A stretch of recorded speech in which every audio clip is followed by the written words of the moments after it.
தேர்தல் செயல்முறையை எளிதாக்கவும் நம்பகமானதாக மற்றும் வெளிப்படை தன்மையுடனும் மாற்ற இந்திய தேர்தல் ஆணையம் கடந்த 6 மாதங்களில் 28 புதிய முன்னெடுப்புகளை மேற்கொண்டுள்ளது. இந்த முன்னெடுப்புகளானது 6 பகுதிகளாக பிரிக்கப்பட்டுள்ளது. அரசியல் கட்சிகளுடனான இணைந்த செயல்பாடுகள், தேர்தல் முறைகளை தூய்மைப்படுத்துதல், தொழில்நுட்பத்தின் பயன்பாடு, வாக்காளர் பட்டியலின் துல்லியம், வாக்களிப்பதை எளிதாக்குதல் மற்றும் திறன் மேம்பாடு ஆகியவனவாகும்.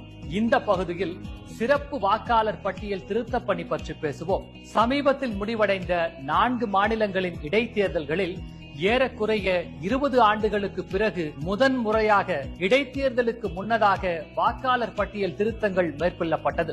இம்முன்னெடுப்பு தகுதியுள்ள அனைத்து வாக்காளர்களும் தங்கள் வாக்களிக்கும் உரிமையை பெறுவதை உறுதி செய்வதோடு வாக்காளர் பட்டியலில் தகுதியற்ற பதிவுகள் நீக்கப்படுவதையும் உறுதி செய்வதன் மூலம் இடைத்தேர்தல்களில் வெளிப்படைத்தன்மை மற்றும் நம்பகத்தன்மையினை மேம்படுத்த உதவியது. அடுத்த காணொலியில் இந்திய தேர்தல் ஆணையத்தால் மேற்கொள்ளப்பட்டுள்ள பிற முன்னெடுப்புகளை பற்றி காண்போம். இதுபோன்ற இந்திய தேர்தல் ஆணையம் தொடர்பான மேலும் புதிய தகவல்களுக்கு எங்களது அனைத்து சமூக ஊடக தளங்களை பின்தொடரவும் மற்றும் சப்ஸ்கிரைப் செய்யவும்.